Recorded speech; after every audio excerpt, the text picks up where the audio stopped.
Welcome to my Saturday morning midlife crisis where cartoons are out, coffee's in, and adulthood is like the Punisher with lower back pain. I'm Austine. And I'm Alex. So we said we would do a quick Punisher special podcast since the Marvel Studios released the Punisher special One Last Kill. Yes. Oh my gosh, this was a scenario where I did my homework before you. I was dying watching the episode. It was the fastest episode. Awesome. Amazing. Insert tons of adjectives here. Kind of episode. And I watched it right when it came out. I was right there on Disney Plus. Lord, I'm having a heart attack. Damn, this is some scary shit. So it was wonderful. I loved how they opened it up because he made it so real. The PTSD and trauma that he has been through, that we have seen the Punisher go through. Yes. It really kind of pulled it all back in. And his job right from the beginning of when we were introduced to the Punisher was to take out everyone that contributed to him losing his family. Yes. And by taking out this crime family, which I always mispronounce their name. The Nucci. The Nucci family. This was the end. Yes. He took him out. The last of who he thought was the remaining members of the Nucci crime family, he took them out. And he had his own crisis. He was having his own... I guess he's a bit older than a midlife crisis, but he was having his own crisis of, what do I do now? I did what I said I was going to do. Mm-hmm. I've reached the end of that. What more is there to live for? Yeah. What do I have in this world? What is my contribution? I have nothing to be here for. And that was such a real layering, again, character development and inner conflict that we got to see play out very quickly, you know. Yes. But it was really deep, and I felt every moment of that. It was unexpected. I loved bringing in the other actors through his montage, and this, am I seeing these people? Are they real? And and them going back, his friend just saying, "What's next for you? What's next for you, Frank? Yeah. Frank, I talk love to seeing me. Curtis come back. That was so great. It was really well done. Yeah. Really well done. And again, dare I say, I loved seeing Karen come back. And that part actually really got me, because I was like, wow, he's hallucinating Karen now. But then he's like, are you really here? And she's like, yeah, I'm really here. And I was like, whoa. Okay, she's here.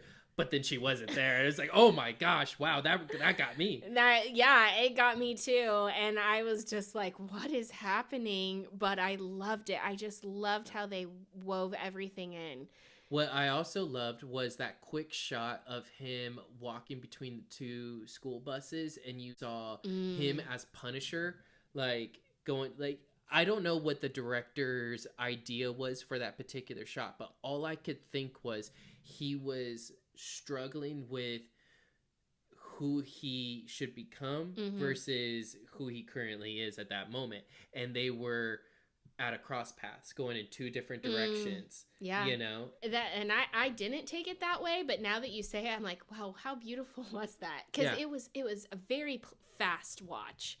And there was so much depth to every moment of that the whole episode. Yeah. And you're basically, as he's going through this turmoil of where am I landing, you have the world in chaos around him. Yes. It was I guess what people would refer to the Wild Wild West. Like, it was wild chaos. Important then to note that the director of Punisher notated that this is taking place between season 1 of Born Again and season 2 of Daredevil Born Again, which is important to note, because you're right, the city, you know, that little section of New York was in shambles because it's ran by Mayor Fisk, and he is letting chaos reign. We're letting chaos reign. That's where we left off in season 1. I guess that makes sense then. I thought it was taking place in a little different pocket, but now that you say that, I mean, it does. that does bring it kind of like full circle, and it shows you the chaos and the juxtaposition, another angle of the people. Yeah. And what he was doing while Daredevil was doing his stuff. Yeah, so then exactly. it makes a little bit more sense as to why Punisher wasn't with Daredevil and fighting that fight against Fisk. Yeah, when he got locked and then escaped. Yes. That does make sense. And I think you see the people and the elements of, you have good people just trying to live their lives and they're fending from themselves, but people don't, they don't give a F. They're just like, I don't know, that little grocery store family or that deli family, whatever shop that they own, but that family, my heart was for them. Yeah, my heart was for them. My heart was for the dog.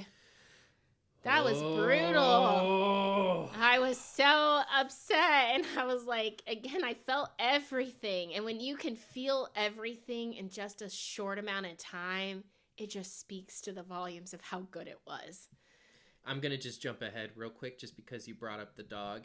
I was not satisfied with how that guy went out. Oh, really? I mean, that was too quick.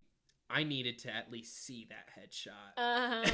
I needed to see something more than just credits. You know? Like, I needed more than just what was implied. Yeah, I thought we'll get to that. Of course part. It was great. Of course it was great. It was great. The angle, It's just when you do something like that to animals, it turns me into the Punisher.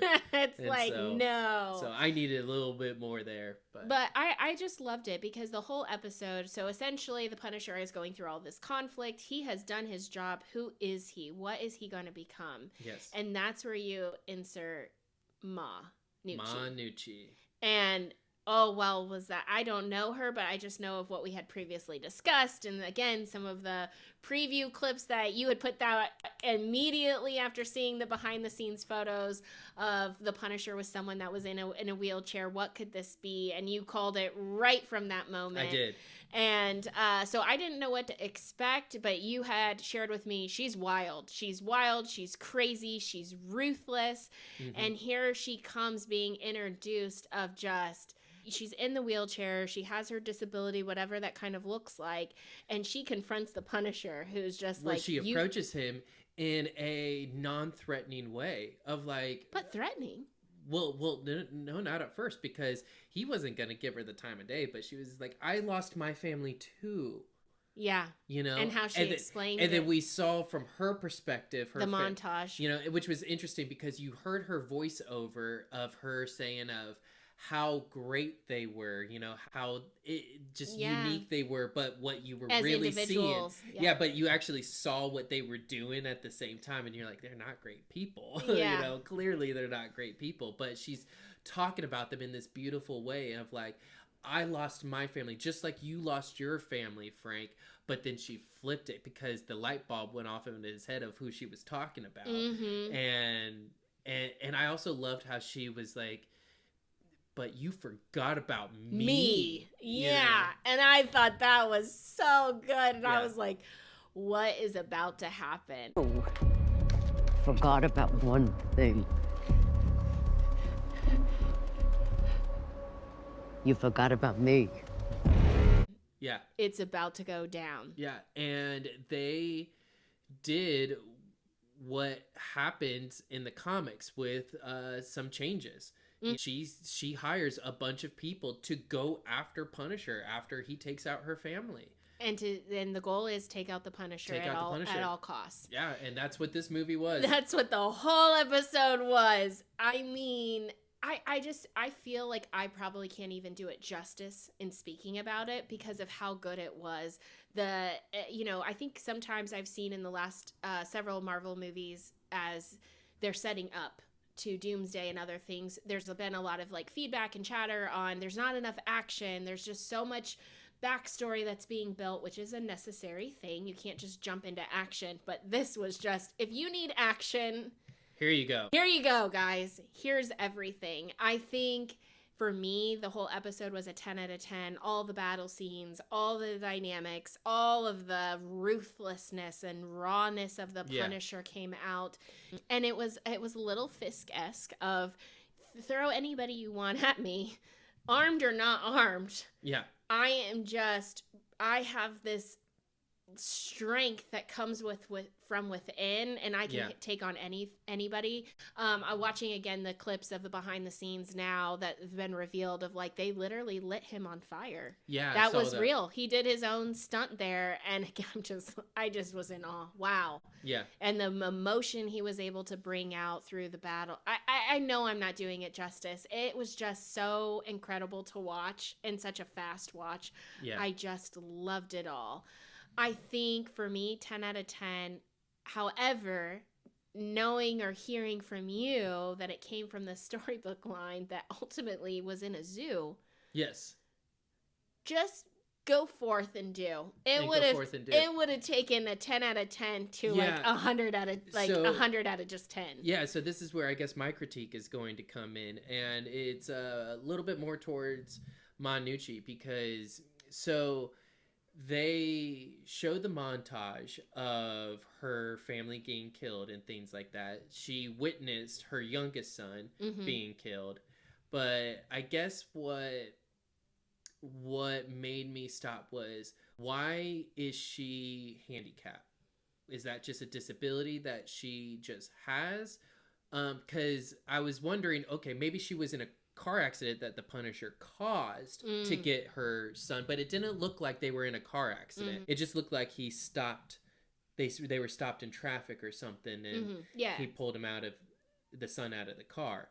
So I don't think they were in a car accident or anything like that. But the reason them doing it in the zoo is important for the character is because it ends with Punisher throwing Manucci in the polar bear pit. And letting them take care of it. And they take care of it. But she survives that, and she loses all of her limbs. So she is in a wheelchair, but she has no arms and no legs anymore. So that's her handicap. But what I'm not okay with is not knowing, was her handicap based off of Frank's doing, because that adds dementia. It adds dementia to it, exactly. Or dimension. Sorry, I just mimicked what you said too. I know. I'm sorry. So that's my one critique, was doing how they did Manucci. Her character was done well. I like that she spit in his face. I like that she came up nose to nose before she spit in his face. And I did like that she got away, because it leads to maybe more. Leads to more. Maybe we will see him throw her in a polar bear pit in the future. So there's still room for that to happen, which is why I still would praise this high and not cut it low for my criticisms, because there is room for it to still occur. But I just wish I knew where her disability came from. Yeah, just to give some background and context. Yeah, and if you do say that it was from Frank, it does help make it a little bit closer to comic accuracy, and it does help add to their dynamic. Not only did you take away my family, but you also put me in this vulnerable position now that I'm in, and that makes her go even more crazy. So, and I think so. You have everybody under the sun coming after him who had no business coming after him, because he just wipes them out one after one after one. And then you're really in ground zero, because you're in the homes of good people, people who are also just casualties of what is going on around.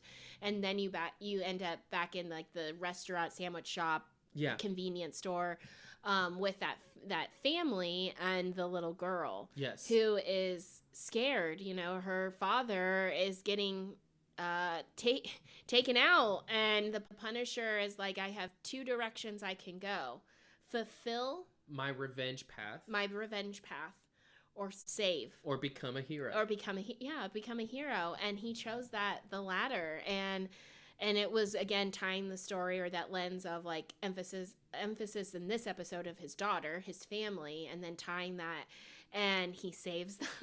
It was another great scene, like battle scene. It was wild. I may have had to kind of like, look, because I don't like the gore, but it was.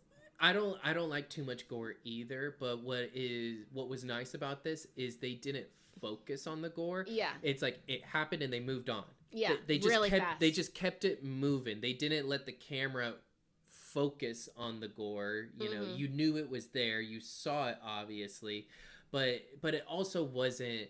in my opinion, gory. It was just Yeah. more realistic Yeah. in the sense of how it happened. How it happened. And then you have that's the end, if you will, because Ma Nucci is gone. She leaves. She realizes this was unsuccessful.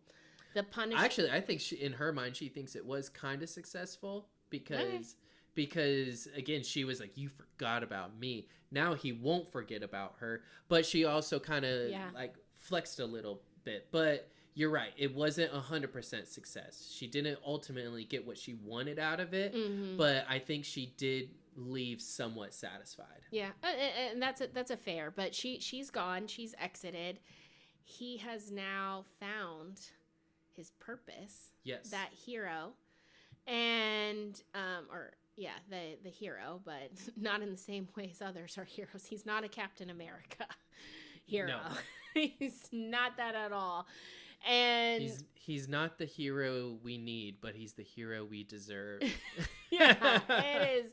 It was so good. And I think, like, for me, I personally struggle with how to, like, communicate or articulate because it feels so weird. But then you remind me, this is a story. This is all pretend. This is all cinema. This is cinema. This is fictional. But so when I think about it with that lens, this movie was a palate cleanser into the next version of Punisher that we're going to see. Exactly. It was like that palate cleanser before we get into the new, and I think it was so smart. Now, our last episode, we made Punisher predictions for this, and we were saying that we were hoping it was going to somehow bridge into Brand New Day. Mm-hmm. It was going to maybe be some kind of hint to Sadie Sink's character. Completely wrong. There was no hint to that. But what it did do to help bridge into Brand New Day was exactly what you just said there. Yeah. He now knows that he has to step more into this hero role and not so much this revenge path that he has been on this whole time.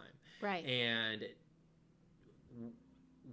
whoever Sadie Sink is, it's a character that he wants to protect because he has now stepped into this hero role. And so that's where our bridge for Brand New Day comes in. Yeah, and I think it also, again, what I feel like they're doing with this whole universe, that's probably the wrong word, that's probably too broad, but this era with like the Punisher and Daredevil and everything, they are closing and tying it with a bow so that the next thing can happen. Yes. And we wouldn't have been able to move into Spider-Man and seeing the Punisher, I think, without closing his revenge path. So this is what that was intended to do. They did it. I'm so excited to see him in Spider-Man. Yes.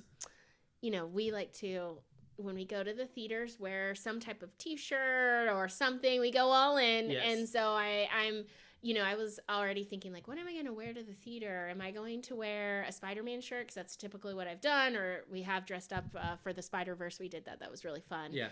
But I think I'm going to wear my Punisher shirt that I ordered, and I can't wait to show you. Okay. It's awesome. I love it. I love it so much. All right. We'll see what this Punisher shirt looks like when it comes in. Yeah. So it was 10 out of 10. Really enjoyed it. Thank you for taking the time and investment into creating this very, just very good special. There's a saying on Punisher, do it hard once rather than go light and do it a bunch of times. That's the ethos, you know, and I think it works. I think it resonates, and I think you'll feel it on screen. It's hard-hitting, it's brutal, but it's true to the character.